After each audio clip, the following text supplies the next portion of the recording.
Recording studio Phulparas चौक से। जेबै नहीं अकेला हम फुलपरास रोहिया, जेबै नहीं अकेला हम फुलपरास रोहिया। तो दिल मांगेंगे मैया चौरा मधुमनिया, तो दिल मांगेंगे मैया चौरा मधुमनिया। हमारा गोला बहरोजे निर्मली बजरिया, हमारा गोला बहरोजे निर्मली बजरिया।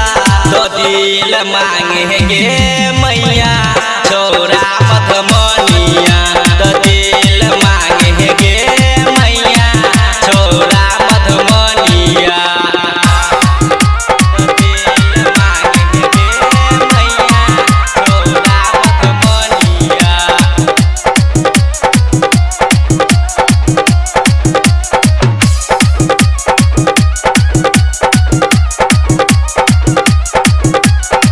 डर न है छौरा मैया बनो है रंगदार गे, सिक सर सटा के बोलो तोरे से करबो प्यार गे, तोरे से करबो प्यार गे।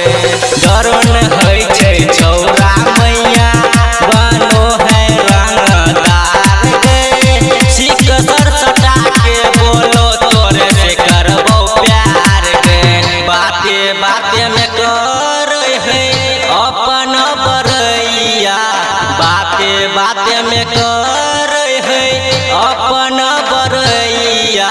तो दिल मांगेंगे माई छोरा नवटोलिया, तो दिल मांगेंगे माई छोरा नवटोलिया, तो दिल मांगेंगे माई छोरा नवटोलिया।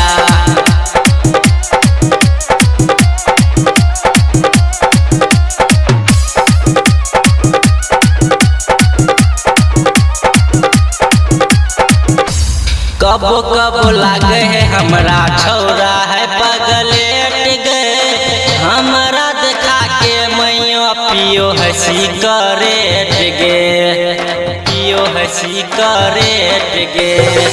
कबो कबो लागे है हमरा छौरा है पगलेट गे, हमरा देखा के मैया पियो है सिगरेट गे। छोरम न राइटर संजय धरा जहिया, छोरम न राइटर संजय धरा जेतै जहिया।